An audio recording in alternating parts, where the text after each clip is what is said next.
Seja bem-vindo à Psico TV. Hoje temos já conversa o Dr. André Rodrigues, que já foi diretor técnico da Casa do Gaiato em São Miguel, também diretor técnico do Centro de Acolhimento Temporário da Casa da Ameixoeira, em Lisboa, hoje diretor do mestrado da Psicologia do Trabalho e Saúde Ocupacional no ISMAT Grupo Lusófono.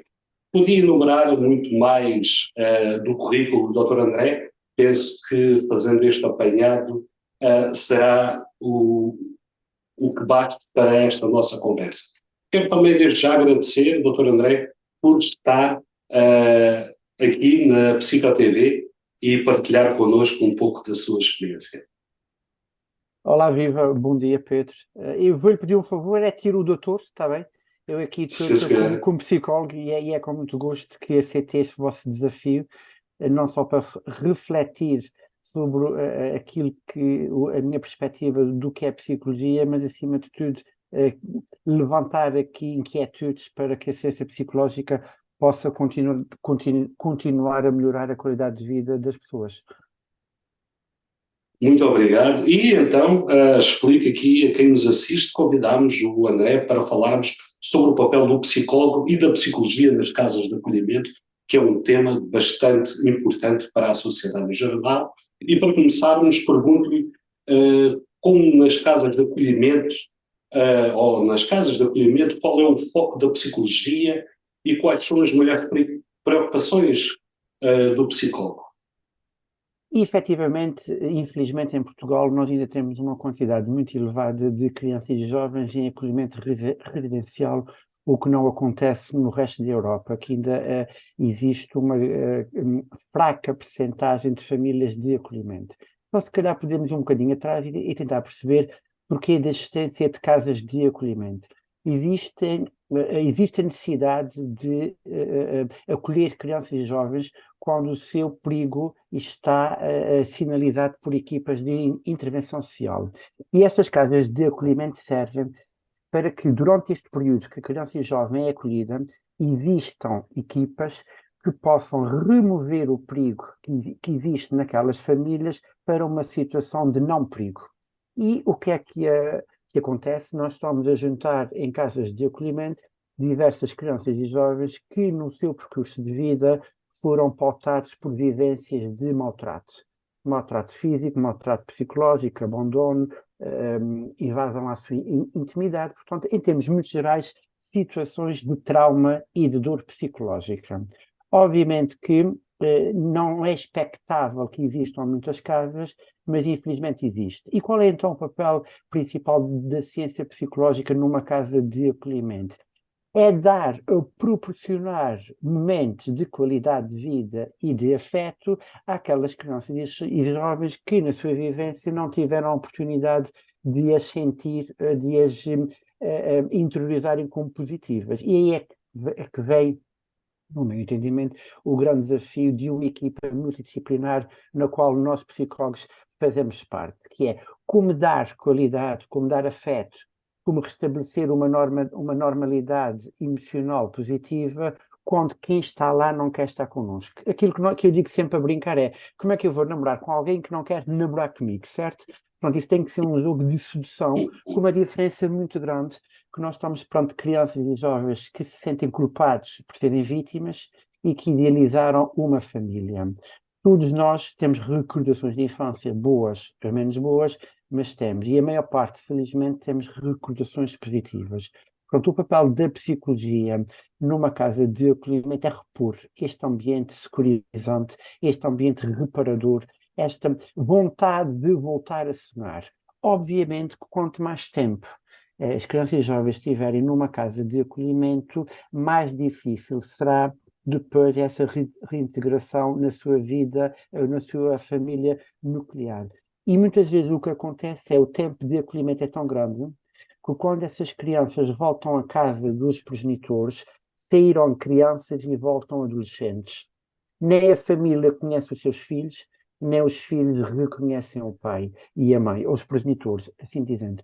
Portanto, esta capacidade que a ciência psicológica tem de avaliar os riscos, de consciencializar que a situação de perigo foi naquele momento e que existe um potencial enorme de voltar a que estes miúdos, que essas crianças e jovens possam a voltar a ter um crescimento psicológico e emocional positivo.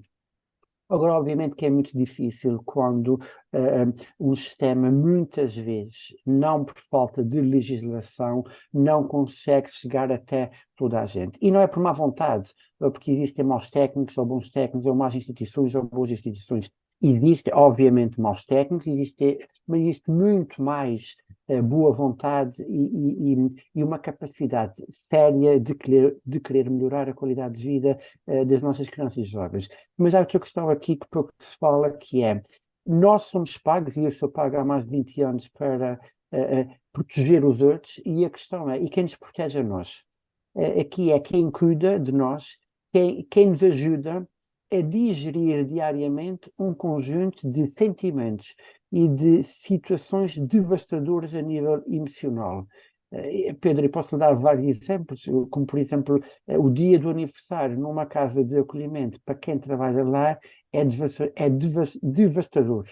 Nós, desde de manhã, os miúdos vêm ter connosco a dizer: Doutor André, a minha mãe já ligou. E nós sabemos, por exemplo, que o pai ou a mãe ou não vai ligar naquele dia, ou não vai dizer aquilo que os miúdos querem. Portanto, trabalhar numa casa de acolhimento, que é uma casa de afetos, deve ser uma casa da construção de sonhos.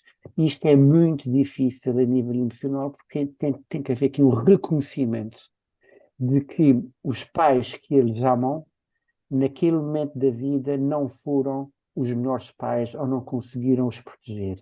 E esta ligação, esta conjugação entre a vítima, a criança e jovem, que é vítima, e nós, técnicos, que queremos aumentar a qualidade de vida destas vítimas, muitas vezes não é possível.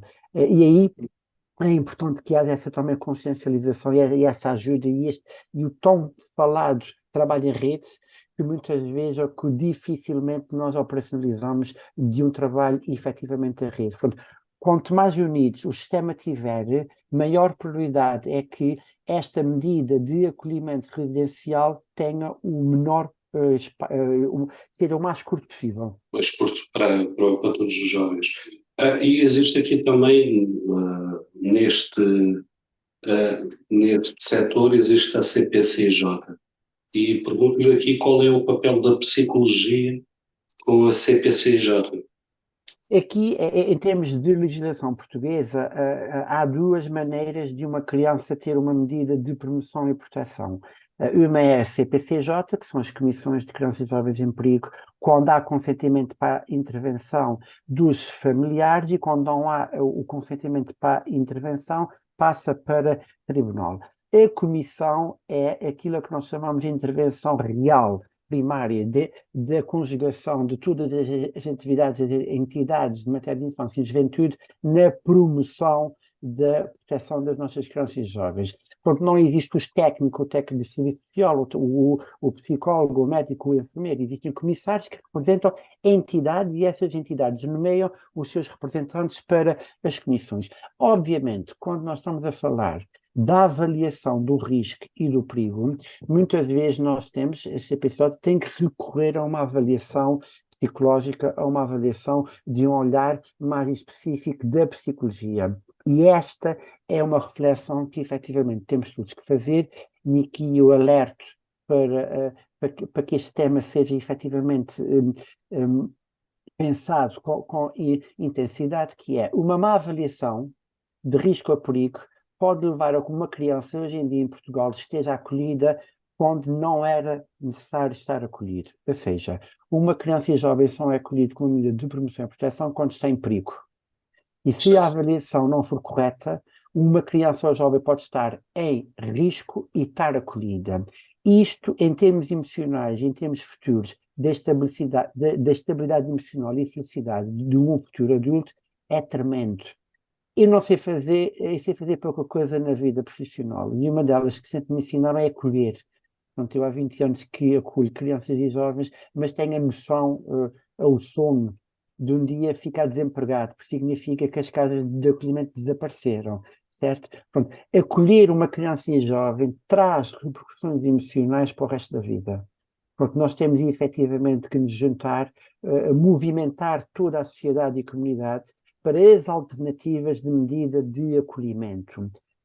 E aqui é importantíssimo que se valorize, que continue-se a fazer as sensibilizações para a medida de acolhimento familiar, que está testado a nível mundial e, efetivamente, é uma das respostas que Portugal, neste momento, reiniciou e está com uma campanha em vários pontos do país essencial.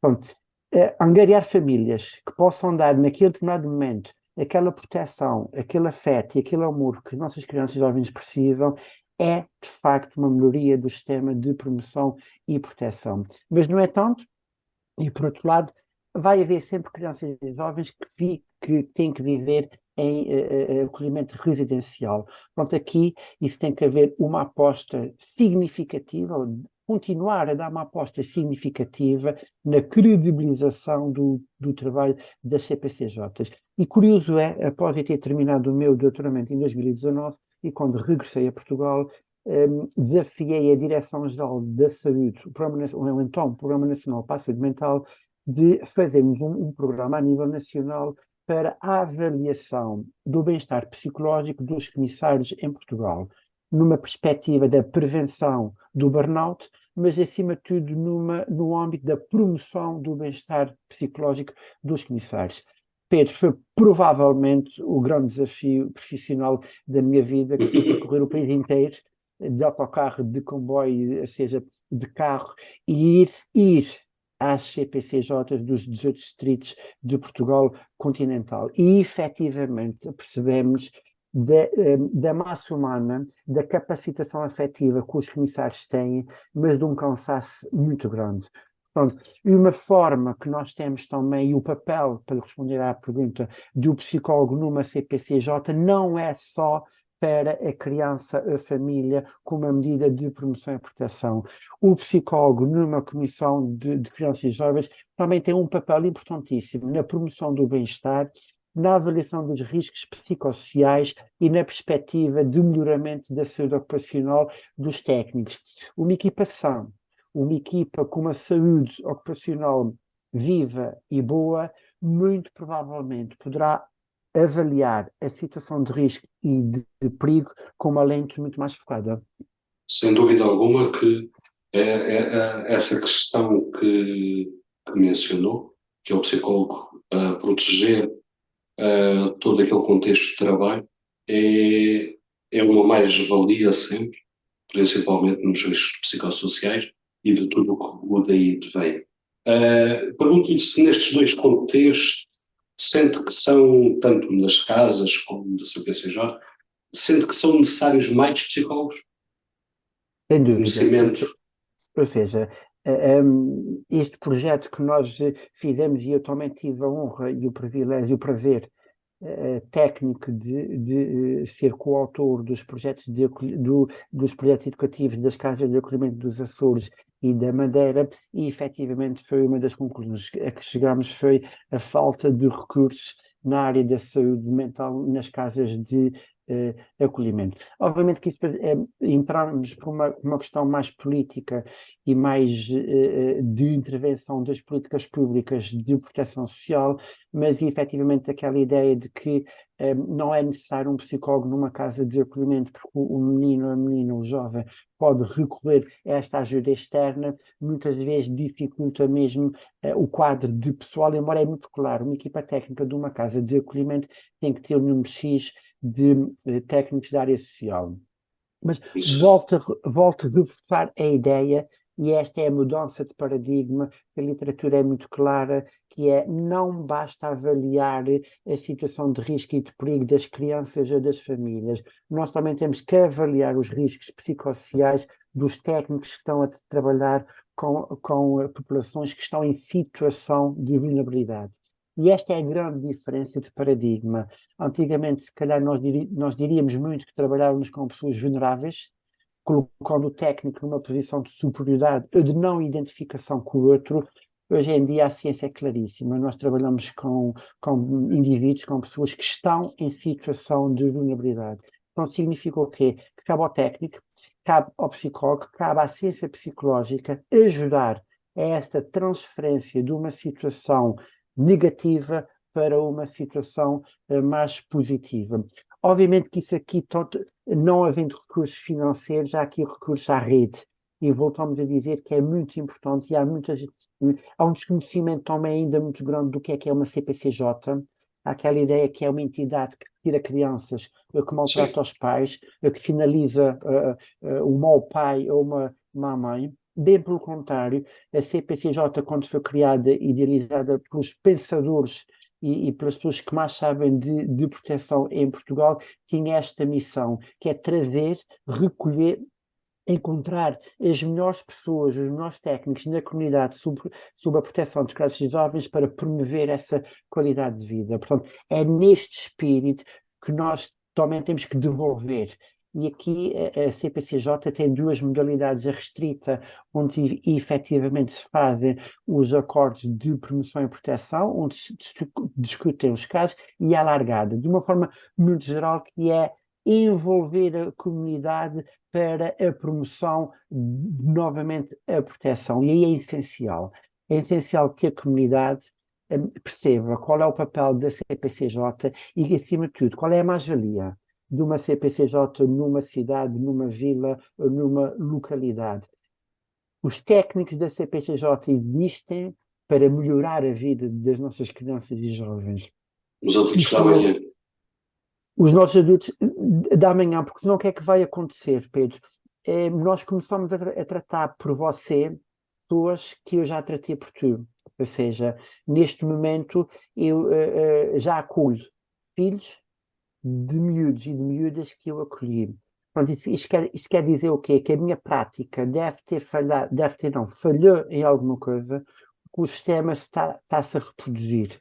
Pronto, significa o quê? Que há outra coisa que nós, em Portugal, cada vez mais temos, mas ainda é muito, muito, muito pouco usual, que é para promover o bem-estar das equipas, tem que haver supervisão externa. E a supervisão externa, e aí, mais uma vez, a ciência psicológica tem um papel fundamental. Não pode ser qualquer pessoa, não pode ser qualquer técnico, não pode ser qualquer colega com boa vontade que vai fazer ali umas sessões de animação e que nós vamos ficar todos bem dispostos e estamos aqui a promover o bem-estar das pessoas. Naquele A saúde, momento. a saúde ocupacional, a ciência psicológica é uma ciência e como ciência requer método e este método requer credibilidade científica. E a supervisão ao longo destes últimos anos, que tenho também tido a sorte de fazer parte de equipas de supervisão, o retorno que tem é este olhar externo, certo? Entrar numa casa de acolhimento ou numa instituição com o objetivo de identificar o erro é uma má prática. Na minha perspectiva, a grande mais-valia da supervisão é a capacidade que eu tenho de ver, mesmo onde as coisas não correm bem, onde é que estão as potencialidades. E a partir do momento que o supervisor consegue encontrar as potencialidades de uma equipa, eu estou a fazer o convite novamente para namorar comigo.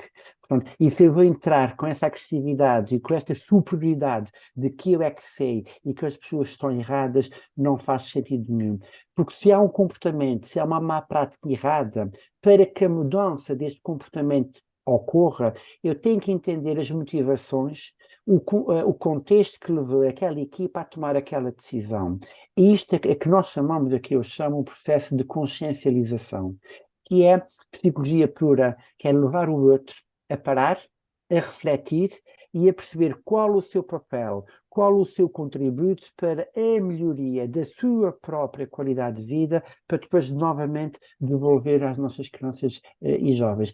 E se me perguntasse qual é o grande desafio dos próximos anos em termos de promoção e proteção, é dois pontos. Primeiro, trabalhar a saúde ocupacional das equipas e, por outro lado, reforçar a supervisão. A supervisão é o carimbo, é a validação científica das boas práticas do dia a dia.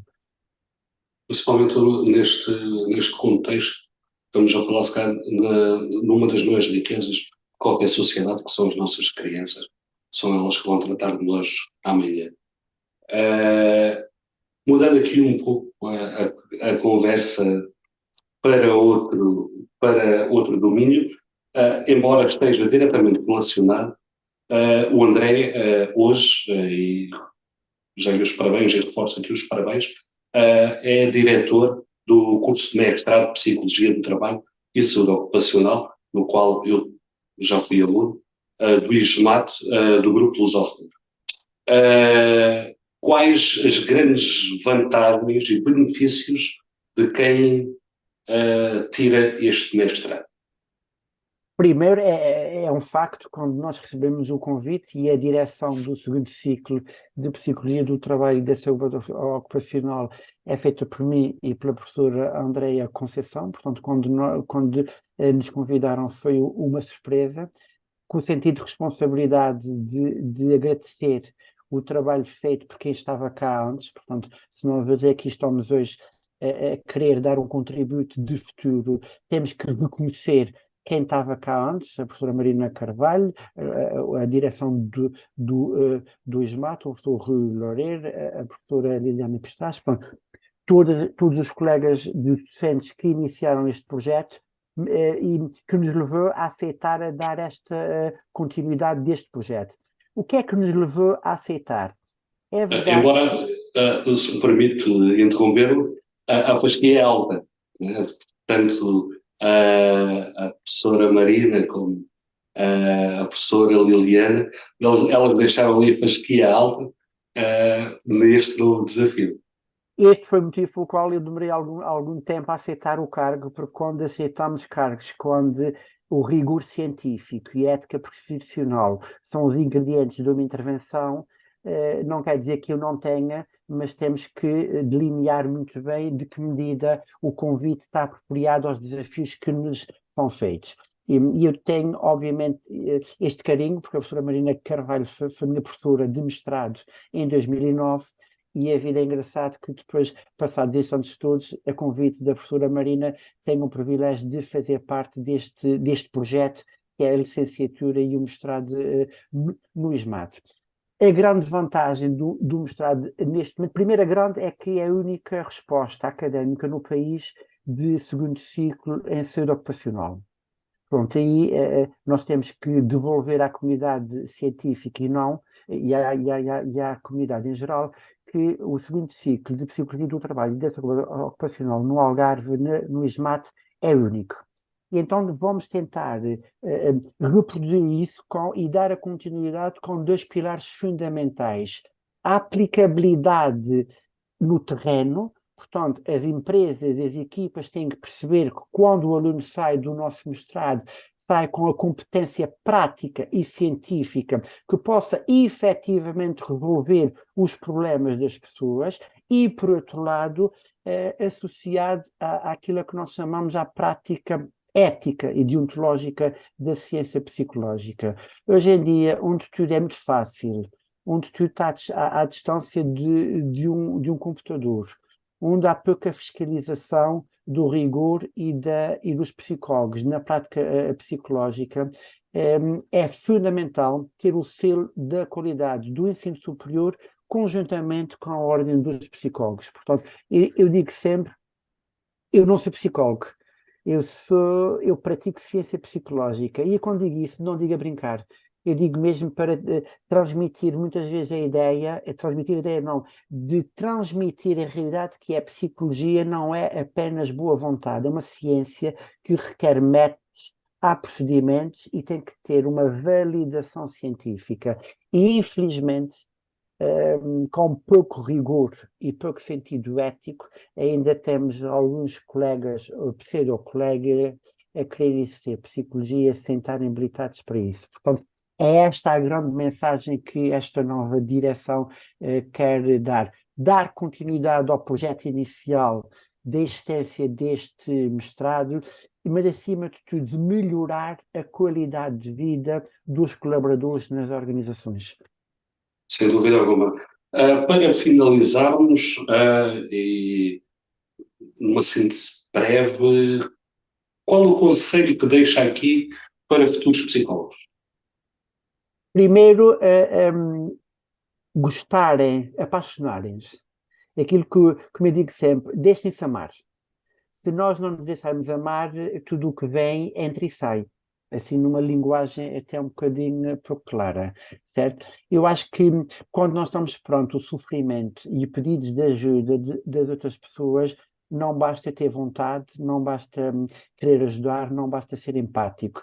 Eu tenho que ter a capacidade de sair da dor do outro e, através dos meus conhecimentos e da ciência, melhorar a vida das pessoas.